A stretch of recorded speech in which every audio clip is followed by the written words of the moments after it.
महात्मा गांधी की 11 सूत्री योजना क्या थी? एक तो टोटल प्रोहिबिशन हो लिक्वर का, दारू बंद की जाए, विनियमन की जो विनिमय की दर है, एक्सचेंज रेट जो है वो घटे, एक सिलिंग 4 पैसे कर दिया जाए, पैसे वो पेंस। भूमि लगान जो दिया जाता है, जितना अभी लिया जाता है उसका एकदम से आधा कर दिया जाए और काउंसिल उसको देख रेख कर ले। नमक पर जो टैक्स लगता है, ये महत्वपूर्ण बात है, इसको देखना। नमक पर जो टैक्स लगता है उसको खत्म किया जाए।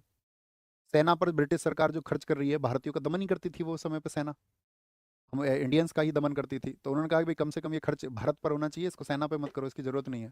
50% की कमी हो। बड़ी बड़ी जितनी भी सरकारी नौकरी उनका वेतन आधा कर दिया जाए। विदेशी वस्त्रों के आयात पर निषेध कर लगे।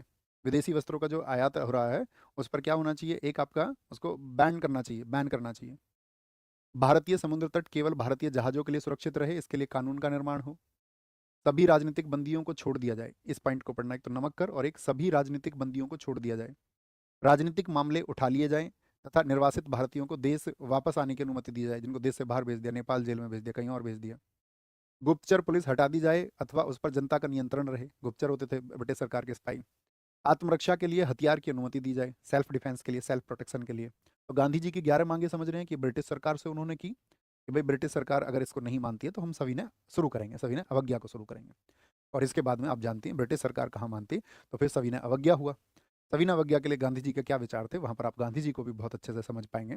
उस समय पर आपका क्या इरविन की क्या भूमिका थी या गोलमेज सम्मेलन क्या रहे, ये हमारी कल की कक्षा का विषय रहेगा। उम्मीद करूंगा आप अच्छे से पढ़ते हुए आगे बढ़ते